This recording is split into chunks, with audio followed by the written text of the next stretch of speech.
আসসালামু আলাইকুম, welcome back to the basic spoken class. And আমরা বিগত কয়েকটা লেসনে বেসিক স্পোকেন নিয়ে আলোচনা করেছিলাম এবং সেই ধারাবাহিকতায় আজকে আমাদের পরবর্তী টিউটোরিয়ালটা আমরা আপলোড করতে যাচ্ছি। আমাদের এইখানে দেখেন, এখানে কিছু সাবজেক্ট, অক্সিলারি ভার্ব এবং কিছু প্লেস লেখা আছে। আমরা আগের যে টিউটোরিয়ালগুলো ছিল সেইখানেও আমরা am is are, was were এবং উইল বি এর ব্যবহার সম্পর্কে অবগত ছিলাম এবং আলোচনা করেছিলাম। And if you didn't watch the previous classes, then you should watch those classes for once. Then after watching those classes, then this class will be very helpful for you. দেখেন, এই ক্লাসের যে বিষয়টা, এটা হলো আগের ক্লাসটা আপনি যদি বুঝতে পারেন তাহলে এটা বুঝতে পারবেন। দেখেন, এইখানে সাবজেক্টগুলো এগুলো আমরা আগে আলোচনা করেছিলাম। Then am is are, was were, then will be. এরপর কিছু আমরা অ্যাডভার্ব অফ প্লেস লিখেছি, যেমন here, there, abroad, overseas, upstairs, downstairs, away, inside, outside. So এখানে আমাদের কিছু অ্যাডভার্ব অফ প্লেস লেখা আছে, যেগুলোর আগে সাধারণত প্রেপোজিশন বসে না, যেগুলোর আগে সাধারণত আমরা প্রেপোজিশন বসাই না। যেমন হেয়ারের আগে টু বসে না, দেয়ারের আগে টু বসে না, অ্যাট বসে না, ইন বসে না। ঠিক আছে? সো আমরা যখন উদাহরণে যাব তখন আশা করি এটা ক্লিয়ার হয়ে যাবে। আমি এখান থেকে একটা ওয়ার্ড জাস্ট নিচ্ছি। একটা ওয়ার্ড হলো হেয়ার। হেয়ার মানে হলো এখানে, হেয়ার মিনস এখানে। সো ফার্স্ট যেটা আছে দেখেন, যে আম হেয়ার মানে আমি এখানে আসি। তাহলে আমরা আগের যে এপিসোডগুলো ছিল ওইখানে আমরা পড়েছিলাম এরকম যে আই এম আই স্টুডেন্ট, আমি একজন স্টুডেন্ট, আমার টিচার, আমি একজন টিচার, এরকম ছিল। সো আমার টিচার, আমার স্টুডেন্ট, আমার ডক্টর, ওটা হবে আমি একজন ডক্টর, মানে আমি হই একজন ডক্টর, আমি হই একজন টিচার। বাট যখন am is are, was were এবং উইল বির পরে কোনো প্লেস চলে আসবে, মানে কোনো জায়গা চলে আসবে, তাহলে এটা কিন্তু আমি হই এখানে না, বরং আমি এখানে আসি। তাহলে এম ইজ আর এটা যদি থাকে, এরপরে যদি আপনার কোনো জায়গা থাকে, তাহলে আমি হই এখানে না, বরং অর্থটা হয়ে যাবে আমি এখানে আসি। ঠিক আছে? তাহলে আই এম হেয়ার, আমি হই এখানে না, তাহলে I am here, that means আমি এখানে আসি। আম নট হেয়ার, আমি এখানে নেই।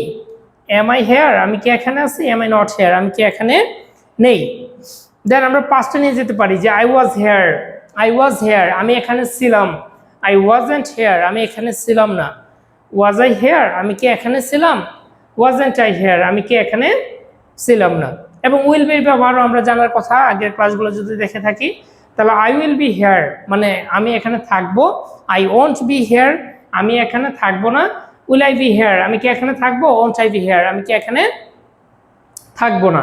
তাহলে আমরা এই যে মানে আই দিয়ে আমরা হেয়ার দিয়ে 12টা সেন্টেন্স তৈরি করতে পারতেছি। সো এখন আমরা কিন্তু আয়ের জায়গায় উই দিতে পারবো, যে উই আর হেয়ার, আমরা এখানে আছি। উই আরেন্ট হেয়ার, আমরা এখানে নেই। আর উই হেয়ার, আমরা কি এখানে আছি? আরেন্ট উই হেয়ার, আমরা কি এখানে নেই। উই ওয়ার হেয়ার, উই এর পরে ওয়ার বসে, এটা আমরা আগের ক্লাসগুলো দেখলে বুঝে যাবে আসলে। উই ওয়ার হেয়ার, আমরা এখানে ছিলাম। উই ওয়ারেন্ট হেয়ার, আমরা এখানে ছিলাম না। ওয়ার উই হেয়ার, আমরা কি এখানে ছিলাম? ওয়ারেন্ট উই হেয়ার, আমরা কি এখানে ছিলাম না। উই উইল বি হেয়ার, আমরা এখানে থাকবো। উই ওয়ন্ট বি হেয়ার, আমরা এখানে থাকবো না। উইল উই বি হেয়ার, আমরা কি এখানে থাকবো? ওয়ন্ট উই বি হেয়ার, আমরা কি এখানে থাকবো না। সো আমরা এইভাবে কিন্তু প্রত্যেকটা সাবজেক্ট চেঞ্জ করে বলতে পারবো। তাহলে আপনি যদি একটা হিসাব দেখেন, তাহলে দেখেন এখানে আই দিয়ে আমাদের 12টা সেন্টেন্স তৈরি হয়ে গেছে, জাস্ট আই দিয়ে। সাবজেক্ট একটা, এরকম সাবজেক্ট আছে 10টা। তাহলে যদি এখানে 12টা সেন্টেন্স তৈরি হয়, তাহলে 10টা সাবজেক্ট দিলে 120টা সেন্টেন্স হচ্ছে। 120টা সেন্টেন্স হচ্ছে কিন্তু আপনার শুধু এই হেয়ার দিয়ে। ঠিক একইভাবে দেয়ার, অ্যাব্রোড, এরকম ধরেন 10টা আছে, তাহলে যদি আরো 10 গুণ করি তাহলে আমাদের 1200 সেন্টেন্স মানে এখানে হয়ে যাচ্ছে। তাহলে আপনি যদি জাস্ট এইটুক থেকে 1200 সেন্টেন্স প্র্যাকটিস করতে পারেন, তাহলে এই বিষয়গুলোই আপনার একেবারে মগজে ঢুকে যাবে। Even you will be able to speak English. Otherwise আপনি জাস্ট একটা সেন্টেন্স নিয়ে যদি প্র্যাকটিস করেন, ইটস কোয়াইট ইম্পসিবল। ঠিক আছে? সো আপনি মেথডটা বুঝতে হবে। First of all you have to understand the method, then you have to follow. আচ্ছা, তাহলে আই দিয়ে যেভাবে প্র্যাকটিস করতে পারলেন, ঠিক উই দিয়েও প্র্যাকটিস করা যাবে, হি দিয়েও প্র্যাকটিস করা যাবে, সি দিয়েও প্র্যাকটিস করা যাবে। ঠিক আছে? ইট দিয়ে করলে করতে পারেন, না করলে নাই। যেমন ইট ইজ হেয়ার, এটা এখানে আছে। ইট কার ক্ষেত্রে বসে? কোনো ইতর প্রাণী অথবা বস্তুর ক্ষেত্রে বসতে পারে। তাহলে ইট দিয়ে আপনি বলতেও পারেন, নাও বলতে পারেন, কোনো সমস্যা নেই। বাট আপনি I, we, you, they, he, she, name এগুলাতে কিন্তু প্র্যাকটিস করতে পারেন। আমি আরেকটা উদাহরণ দিচ্ছি, যেমন আমরা নেমের জায়গায় রহিম দিলাম, তাহলে রহিম ইজ হেয়ার, রহিম এখানে আছে। রহিম ইজেন্ট হেয়ার, রহিম এখানে নেই। ইজ রহিম হেয়ার, রহিম কি এখানে আছে? ইজেন্ট রহিম হেয়ার, রহিম কি এখানে নেই। রহিম ওয়াজ হেয়ার, রহিম এখানে ছিল। রহিম ওয়াজেন্ট হেয়ার, রহিম এখানে ছিল না। ওয়াজ রহিম হেয়ার, রহিম কি এখানে ছিল? ওয়াজেন্ট রহিম হেয়ার, রহিম কি এখানে ছিল না। রহিম উইল বি হেয়ার, রহিম এখানে থাকবে। রহিম ওয়ন্ট বি হেয়ার, রহিম এখানে থাকবে না। উইল রহিম বি হেয়ার, রহিম কি এখানে থাকবে? ওয়ন্ট রহিম বি হেয়ার, রহিম কি এখানে থাকবে না। তাহলে ব্যবহারটা সেন্টেন্স মেক করতে পারেন আপনি। হ্যাঁ, দেন আমরা হেয়ারের পরে যদি দেয়ার দেই, দেয়ার যদি দেই, তাহলে আমরা বলতেই পারি যে আই এম দেয়ার, আমি সেখানে আছি। হেয়ার মানে এখানে, আর দেয়ার মানে হলো সেখানে। তাহলে আম দেয়ার, আমি সেখানে আছি। আম নট দেয়ার, আমি সেখানে নেই। এম আই দেয়ার, আমি কি সেখানে আছি? এম আই নট দেয়ার, আমি কি সেখানে নেই। দেন আপনি আরো পাস্টে নিয়ে যেতে পারেন, ফিউচারে নিয়ে যেতে পারেন। আই ওয়াজ দেয়ার, আমি সেখানে ছিলাম। আই ওয়াজেন্ট দেয়ার, আমি সেখানে ছিলাম না। ওয়াজ আই দেয়ার, আমি কি সেখানে ছিলাম? ওয়াজেন্ট আই দেয়ার, আমি কি সেখানে ছিলাম না। ফিউচারে নিয়ে যেতে পারি আমরা, আই উইল বি দেয়ার, আমি সেখানে থাকবো। আই ওয়ন্ট বি দেয়ার, আমি সেখানে থাকবো না। উইল আই বি দেয়ার, আমি কি সেখানে থাকবো? ওয়ন্ট আই বি দেয়ার, আমি কি সেখানে থাকবো না। দেন একইভাবে আপনি অ্যাব্রড দিয়ে প্র্যাকটিস করতে পারেন। অ্যাব্রড মানে বিদেশে, যেমন আই এম অ্যাব্রড, আমি বিদেশে আছি। তাহলে অ্যাব্রডের আগে, এইসবের আগে কোনো প্রেপোজিশন বসানো দরকার নাই যে I am in abroad, I am at abroad, I am to abroad, nothing. আপনাকে কিচ্ছু ব্যবহার করার দরকার নেই, ঠিক আছে? এগুলোর আগে প্রেপোজিশন ব্যবহার করলে আরো ভুল হবে। আপনি অ্যাব্রড থেকে এসেছেন, সেই ক্ষেত্রে প্রেপোজিশন ব্যবহার করতে পারেন ফ্রম, যেমন I am from abroad. But আপনি অ্যাব্রডে আছেন, এই ক্ষেত্রে আপনি কখনোই বলবেন না আই এম ইন অ্যাব্রড অথবা আই এম অ্যাট অ্যাব্রড, কিচ্ছু বলা দরকার নেই। জাস্ট আম অ্যাব্রড, আমি বিদেশে আছি। আম নট অ্যাব্রড, আমি বিদেশে নেই। এম আই অ্যাব্রড, আমি কি বিদেশে আছি? এম আই নট অ্যাব্রড, আমি কি বিদেশে নেই। ওভারসিজ মানেও বিদেশে, অ্যাব্রড মানেও বিদেশে, ওভারসিজ মানেও বিদেশে। নেটিভরা অ্যাব্রড ওভারসিজ দুইটাই ব্যবহার করে। দেন আপস্টেয়ার্স মানে উপরের তলায়। আপস্টেয়ার্স মানে কি? উপরের তলায়। হ্যাঁ, যেমন আপনি কোনো একটা হসপিটালে গেলেন, যাওয়ার পরে একজন রিসেপশনকে যে গেলেন যে ওই ডক্টরটা কোথায় আছে, তাহলে যে রিসেপশনে আছে সে আপনাকে মানে বলল যে দ্য ডক্টর ইজ আপস্টেয়ার্স, মানে ডক্টর উপরের তলায় আছে। আপস্টেয়ার্স মানে উপরের তলায়। তাহলে the doctor is upstairs, doctor উপর তলায় আছে। তাহলে আপস্টেয়ার্স মানে উপরের তলায়। ডাউন স্টেয়ার্স মানে হলো নিচের তলায়। হ্যাঁ, ডাউন স্টেয়ার্স মানে নিচের তলায়। ধরুন একজন আপনার ফ্রেন্ড নিচের তলায় দাঁড়িয়ে আপনাকে ফোন দিল যে হ্যাঁ friend, where are you now? I am downstairs, আমি নিচের তলায় আছি, প্লিজ কাম হেয়ার, এখানে আসেন অথবা এখানে আসো। তাহলে ডাউন স্টেয়ার্স হলো নিচের তলায়। ধরেন আপনি উপরের তলায় আছেন, দ্বিতীয় তলায় আছেন, কেউ একজন নিচের তলায় বসে আছে অথবা দাঁড়ায় আছে, তাহলে হি ইজ ডাউন স্টেয়ার্স, সে নিচের তলায় আছে। এওয়ে, এওয়ে মানে হলো দূরে, যেমন আই এম এওয়ে, আমি দূরে আছি। আপনি বাক্য বড়ও করতে পারেন, যেমন আম এওয়ে ফ্রম মাই হাউস, আমি আমার বাড়ি থেকে দূরে আছি। আপনি এক ফ্রেন্ড আপনাকে ফোন দিল, ওয়ার আর ইউ? আপনি কোথায় আছেন?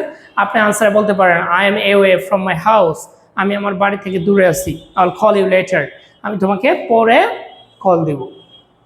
তাহলে এওয়ে মানে হলো দূরে। তাহলে আম এওয়ে, আমি দূরে আছি। আম নট এওয়ে, আমি দূরে নেই। এম আই এওয়ে, আমি কি দূরে আছি? এম আই নট এওয়ে, আমি কি দূরে নেই। আগে বেসিক এই আপনাকে সেন্টেন্সগুলো মেক করতে হবে, তারপর সেন্টেন্স আস্তে আস্তে বড় করা যাবে। তাহলে আই ওয়াজ এওয়ে পাস্টে নিয়ে যাবেন, ফিউচারে নিয়ে যাবেন, এইভাবে প্র্যাকটিস করবেন। দেন ইনসাইড, ইনসাইড মানে ভিতরে। ইনসাইড মিনস ভিতরে। আই এম ইনসাইড, আমি ভিতরে আছি। একটা জিনিস ক্লিয়ার করি, ইনসাইডের পরে কোনো কিছু বলা এটা ফরজ না। যেমন I M inside the room, room না বললেও কোনো সমস্যা নেই, জাস্ট আপনি বলতে পারবেন আই এম ইনসাইড, আমি ভিতরে আছি। বাট আমি ভিতরে আছি এটা কখন ইন দিয়ে বলতে পারবেন না। ইন মানেও ভিতরে, ইনসাইড মানে ভিতরে। কখনোই বলতে পারবেন না যে আই এম ইন, আমি ভিতরে আছি। ইনের পরে অবশ্যই কিছু না কিছু বলতে হয়। ইনের পরে একটা নাউন অথবা যেই জায়গাটা আছেন সেই জায়গাটা উল্লেখ করতে হবে। যেমন I am in the room, আমি রুমটিতে আছি। অথবা I am in a room, আমি একটা রুমে আছি। তাহলে ইন বললে ইনের পরে একটা প্লেস বলতেই হবে, আপনি কোথায় আছেন এটা বলতেই হবে। আর ইনসাইড বললে এরপরে কোনো কিছু বললেও হবে, না বললেও হবে। যেমন আই এম ইনসাইড, আমি ভিতরে আছি। এখন আপনি চাইলে বলতেও পারেন যে I M inside the room, আমি রুমের ভিতরে আছি।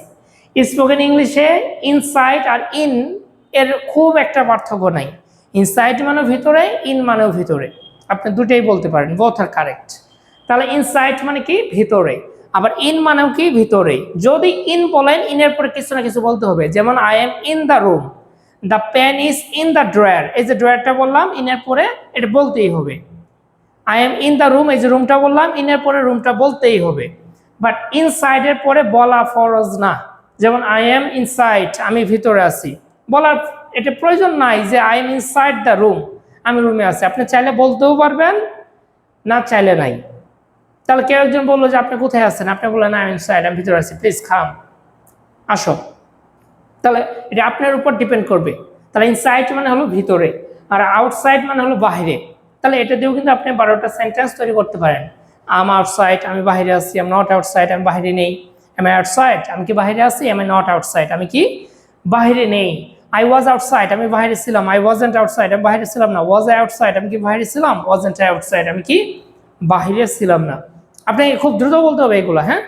আই উইল বি আউটসাইড, আমি বাইরে থাকবো। আই ওয়ন্ট বি আউটসাইড, আমি বাইরে থাকবো না। উইল আই বি আউটসাইড, আমি কি বাইরে থাকবো। ওয়ন্ট আই বি আউটসাইড, আমি কি বাইরে থাকবো না।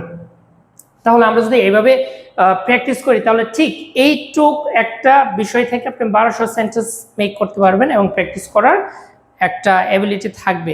And after completing 1200 sentences, then you will be able to use the adverb of place after am, is, are, was, were and will be. So এইভাবে যদি প্র্যাকটিস করতে থাকেন, তাহলে আশা করি এটা খুব একটা মানে ঝামেলা হবে না এবং এই জিনিসগুলো আপনি খুব ইজিলি ইউজ করতে পারবেন। আমরা নেক্সট অন্য একটা ক্লাসে আমাদের এর পরবর্তী স্টেপ নিয়ে আলোচনা করব। আমরা এখানে একটা স্টেপ নিয়ে জাস্ট আলোচনা করলাম, এরকম আরও কয়েকটা স্টেপ আছে, আমরা গ্র্যাজুয়ালি এগুলো আলোচনা করব। So no more today, see you another day, till then আল্লাহ হাফেজ।